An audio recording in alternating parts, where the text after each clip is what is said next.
si je devais quitter la Thaïlande demain, qu'est-ce qui me manquerait? Alors, énormément de choses. C'est pour ça que d'une, je ne compte pas la quitter. Et de deux, je vais te montrer ce que tu loupes ou alors ce à quoi tu peux t'attendre en venant ici. Allez, c'est parti!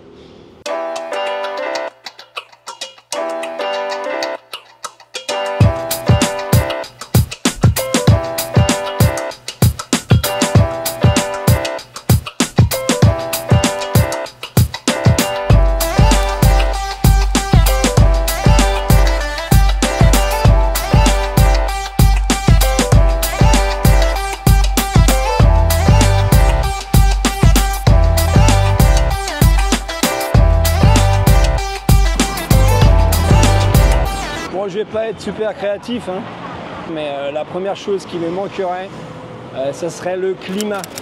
En ce moment, on est en pleine canicule, c'est un truc de dingue, mais à choisir entre ça et le froid, il n'y a pas photo, hein. J'ai des souvenirs d'hiver dans ma Bretagne natale, à aller à l'école par -10, où tu ne sens même plus tes doigts, tu sens plus tes doigts de pied. Tu as le nez et les oreilles congelées et ça fait mal. Tu te contractes comme pas possible, tu finis aux chiottes toutes les heures. Tu as les lèvres qui craquent parce qu'elles sont gercées. En gros, un vrai calvaire pour moi, quoi. Et s'il n'y avait que ça, tu as le vent qui te rentre dans le fion. Tu te dis, bon, bah, c'est pas grave, au moins il fait beau, tu lèves la tête, tu as un ciel tout gris, tu n'as qu'une seule envie, c'est te pendre. Avec ça, c'est quand même dur de ne pas finir dépressif. Et attends, parce que j'ai même pas en plus parlé de la pluie, la Thaïlande, c'est tout l'inverse. Il pleut quasi jamais, il ne fait jamais froid. En hiver, les températures, elles descendent autour de 20 degrés. Le plus bas qu'on doit avoir ici à Bangkok, ça va être... peut-être 17 degrés, c'est super appréciable parce que vu qu'on a chaud toute l'année, on aime bien avoir un petit peu de fraîcheur. Je dois mettre un petit pull 2 jours par an, un truc comme ça, et c'est quand je suis sur le scooter à 7 h du matin pour aller au taf. Donc tu vois un peu le grand écart comparé avec la France. L'hiver thaïlandais, on le kiffe parce qu'on peut respirer un peu et puis on est en short, t-shirt toute l'année, quoi. Donc pas besoin de se dire ah bah tiens, quel pull je vais mettre aujourd'hui, quel manteau je prends, est-ce que je mets un jean, est-ce que je mets un pantalon de costard. Ici en short, claquettes, t-shirt, été tranquille. La deuxième chose qui est à mes yeux liée indirectement à la première, c'est la joie de vivre des gens en Thaïlande. Je balance un peu sur la France, c'est normal, car je compare avec d'où je viens. Et je me mets en situation de partir d'ici pour retourner là-bas. Quand il fait froid et gris, t'as pas forcément envie d'être souriant et de kiffer ta life. Mais ça va plus loin que ça, je peux pas comparer la Thaïlande avec l'hiver en France, hein. L'hiver, ça dure pas toute l'année, c'est juste une question de quelques mois, mais c'est d'un point de vue global. Ici, les gens, ils sont à la cool, ils ont le temps. Et crois-moi, j'habite à Bangkok, donc s'il y a bien un endroit en Thaïlande où il devrait être speed, c'est ici. Et pourtant, pas du tout. Ils sont relax, ils vivent le jour. Ils sont, comme on dit, en mode sabai. Et ça, je suis désolé, mais c'est vraiment quelque chose qui joue sur ton mental. Tu te sens vraiment bien, tu te sens à l'aise. Petite parenthèse dans cette vidéo, si l'expatriation t'intéresse, j'ai mon accompagnement en description de cette vidéo et il est aujourd'hui à moins 50% avec le code promo POTO. Donc voilà, si c'est quelque chose qui t'intéresse, fonce parce que d'ici quelques jours, le prix va rebasculer au prix normal. Et dernière petite chose avant de repasser à la vidéo, j'ai mis en place un Calendly, donc tu peux booker un appel en visio avec moi d'1 heure pour qu'on puisse parler de ton projet d'expatriation en Thaïlande. Si ça t'intéresse, c'est aussi en description. Voilà, allez, c'est reparti. Ce qui m'amène au point numéro 3 qui est la sécurité. Un truc tout bête, hein, mais par exemple, passer du BTS à Bangkok qui est déjà en état, mais surtout super agréable au RER de Paris aka le coupe-gorge, eh bien ça fait mal au cul.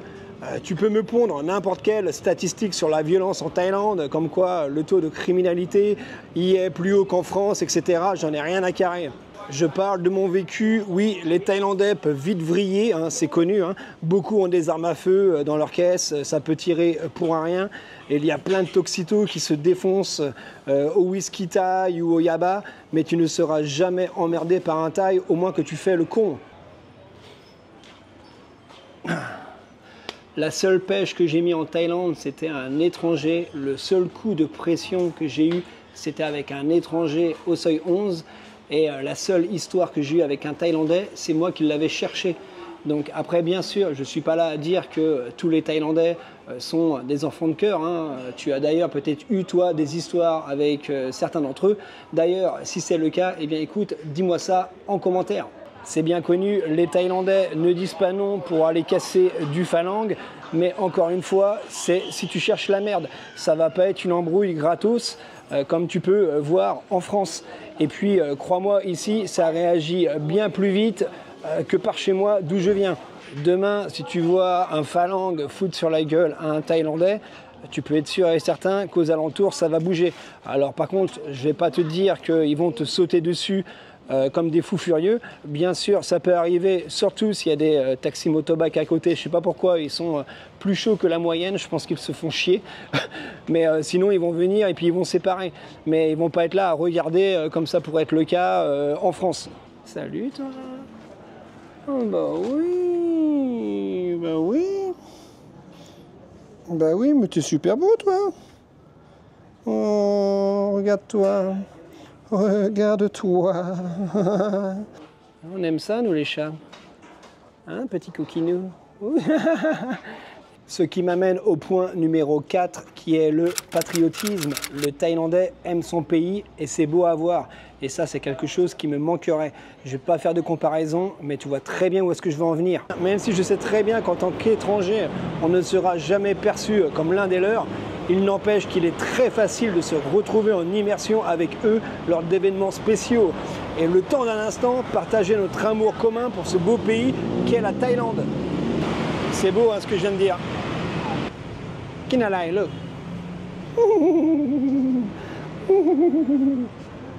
Tamalayu, hein? Oh bah oui, oh t'es joli, oh la canne. Je porte souvent des t-shirts thaïlandais et c'est peut-être con, hein, mais je me sens fier. C'est un peu ma façon à moi de leur dire je respecte votre pays, j'aime votre pays, faites-moi une place les gars, bordel. Songkran par exemple, si tu as la chance de le passer loin des touristes et d'être en immersion avec les Thaïlandais, tu vis vraiment quelque chose de spécial. C'est un peu comme la Coupe du Monde 98 pour ceux qui ont eu la chance de la vivre.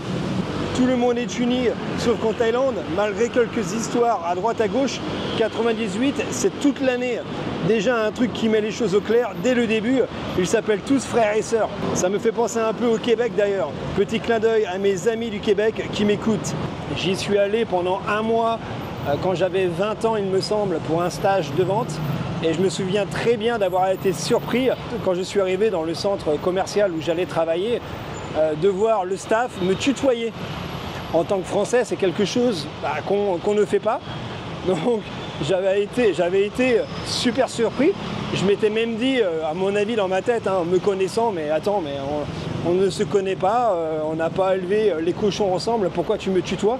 Et puis au final, avec du recul, et puis surtout en passant quelques temps avec eux, eh bien tu te rends compte que le fait de se tutoyer, eh bien en fait, ça crée une proximité entre les gens. Et la Thaïlande, c'est exactement pareil. Eux, ils s'appellent tous frères et sœurs. Et je suis persuadé que rien que ça, eh bien, ça aide les gens à être solidaires et à s'aimer entre eux. La chose numéro 5 qui me manquerait, ça serait le service, l'accessibilité à tout. Alors tu peux dire ce que tu veux, mais le 7-Eleven, ça sauve des vies. Ouvert 24/24, 7 jours sur 7, les centres commerciaux, les magasins, etc. qui sont ouverts tous les jours, les taxis, les Songteo, l'entraide, c'est quand même un truc de dingue ici en Thaïlande. Tu peux marcher dans la rue, t'arrêter 2 minutes, tu as un gonze qui va venir te voir, qui va te demander voilà, si tu as besoin d'aide. Donc ça, c'est pas un truc que tu vois partout, mais voilà, la Thaïlande, c'est quelque chose à laquelle tu peux être confronté et c'est une très belle confrontation, mon coquinou. Tout est tellement simple. Bien sûr, je parle de Bangkok, hein. Dans le reste de la Thaïlande, surtout en campagne, tu as moins de services qu'ici, mais quand même, les condominiums qui offrent tout, le coiffeur, le pressing, le petit café, le resto, la pharmacie, le salon de massage, etc. Tu n'es même pas obligé de sortir si tu n'en as pas envie. Le point numéro 6, la nourriture. C'est marrant parce que récemment, je me suis mis à manger épicé. Avant, je mangeais épicé que quand les plats l'étaient, comme par exemple le tom yam goong. Mais là, je ne sais pas pourquoi, j'ai commencé à mettre du piment dans ma bouffe et c'est une tuerie. Si tu me connais, tu sais très bien que moi, je prends de la moutarde de Dijon, fine et forte. Mais depuis que je me suis mis au piment, je touche quasi plus ma moutarde. Franchement, c'est un délice. Et je me disais l'autre jour que j'aurais vraiment du mal à m'en passer si demain je devais retourner en France et que je ne pouvais pas avoir accès à cette sauce pimentée. Je pense que je serais mal. Un autre petit truc aussi, en France, je mangeais du riz de temps en temps à la maison, mais voilà, c'était occasionnel et c'était pas un truc que je kiffais de dingue, tu vois. J'étais plus en mode pâte. Et aujourd'hui, quand je rentre chez moi et que je sais que j'ai mon Khao Pad Thai, Kai Dao, Mai Suk qui m'attend à la maison, je suis dingue. La bouffe en Thaïlande est dingue, hein. Et je comprends pourquoi les Thaïlandais ont du mal avec la bouffe occidentale, qu'ils trouvent fade, car la bouffe thaï, c'est un feu d'artifice de saveur. Je serais super heureux de remanger français, hein. J'adore la gastronomie qu'on a en France, je suis français, je mourrai français, mais la bouffe thaï me manquerait. Le point numéro 7 qui me manquerait en Thaïlande, ça serait le coût de la vie. Tu dois déjà le savoir, hein, la Thaïlande est bon marché. Après, l'inflation n'épargne pas la Thaïlande, hein, tout augmente. Pour te dire d'ailleurs, j'ai même mon loyer là, qui va augmenter, mais je sais très bien que je n'aurai jamais les mêmes avantages à vivre en France. Et c'est comme ça pour énormément de choses, hein, les sorties, aller en boîte de nuit, acheter des boissons, acheter des vêtements, acheter de l'électronique, manger, quasiment tout est moins cher qu'en France. Donc tu peux venir avec pas grand chose et plus tu as, eh bien mieux tu es.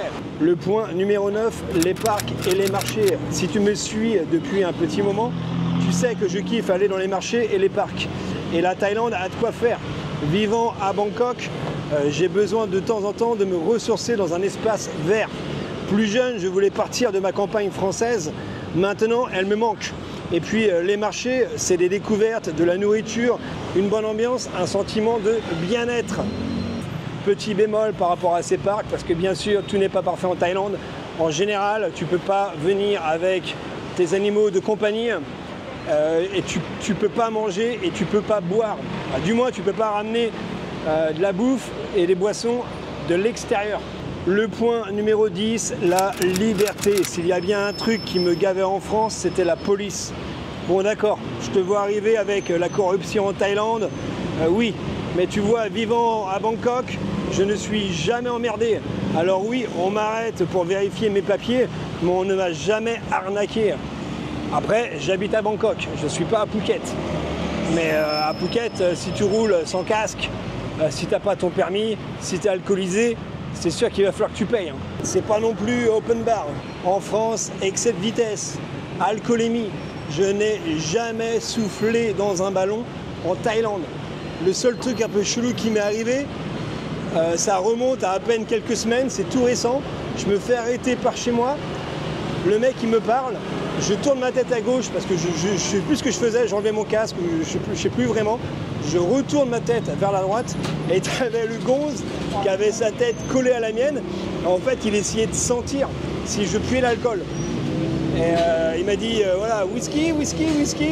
Je fais non, j'ai pas bu.